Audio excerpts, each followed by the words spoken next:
Significant figures. This is when students make a lot of errors, especially when they round off in multiple steps and they confuse the addition subtraction rules with the multiplication division rules. So here I have two sets of numbers, the exact same set of numbers I'm going to add, and then I'm going to multiply. So when you're adding, subtracting two numbers, the least accurate number is the one having the least number of places after the decimal.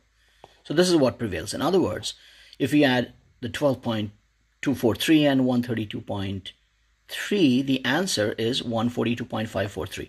However, you can only use a tenth in the answer, since this number here, 130.3, has a 0.3, and this is the least accurate number.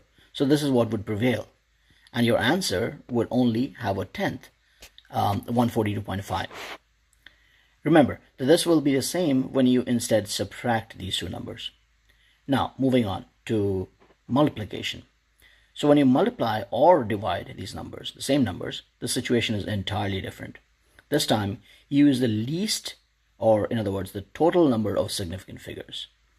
So hence, for the same numbers, the 12.243 times 130.3, the answer would be determined by the least number of significant figures among these two numbers. So if you look at 12.243, it has 1, 2, 3, 4, 5 significant figures. 130.3 on the other hand has 1, 2, 3, 4 significant figures.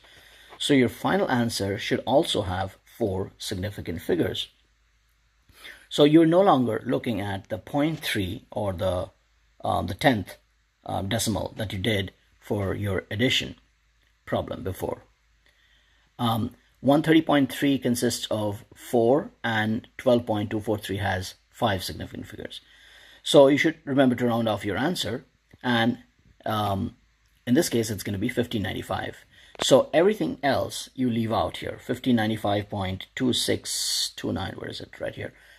You leave out the 0.2629 because 1595 is 4 significant figures, which you match up with the 4 significant figures here, right? Okay, so remember that this will also be the same when you instead divide these two numbers. Anyway, hope this makes sense. It's an important topic, so hope this makes sense. If not, please let me know. Thank you.